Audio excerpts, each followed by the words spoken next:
ৰাতি দুপৰলৈ কাটি সূতা লাহি ধনলৈ বিহুৱান বলো ৰঙাকৈ আঁচুৰে বাচি পানে কটা টিপতে লুকুৱাই থলো। এয়া বতৰ হৈছে নাহৰ কপৌ ঢাপত ভেবেলি লতা ফুলাৰ।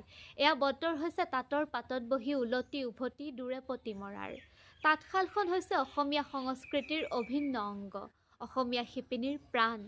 তাঁতৰ পাতত বহি অসমীয়াই অসম্ভৱকো সম্ভৱ কৰি তুলিব পাৰে। আজি ক'ব ওলাইছোঁ তাঁতশালত সপোন ৰচিব জনা এগৰাকী অসমীয়া নাৰীৰ কাহিনী, যিয়ে সপোনৰ পম খেদি যাত্ৰা কৰিছিল তাঁতৰ পাতৰ পৰা ৰাষ্ট্ৰপতি ভৱনলৈ। হয়, আজি ক'ব ওলাইছোঁ হেমপ্ৰভা চুতীয়াৰ বিষয়ে। 2013 চনত মহাপুৰুষ শ্ৰীমন্ত শংকৰদেৱ গুৰুজনাৰ গুণমালা ভাষিক তাঁতত বৈ উলিওৱাৰ পৰিকল্পনাৰে তেখেতৰ এই যাত্ৰা আৰম্ভ হৈছিল। ইয়াৰ পিছত থমকি নৰৈ তেখেতে বৈ উলিয়াইছিল এখনৰ পাছত আন এখন ধৰ্মগ্ৰন্থ।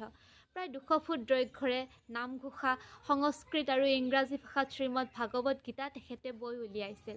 তেখেতৰ এই মহান কৰ্মৰাজিৰ প্ৰতি সন্মান জনাই 2021 চনত তেখেতক অসম গৌৰৱ বঁটা আৰু 2023 চনত পদ্মশ্ৰী সন্মানেৰে সন্মানিত কৰা হয়।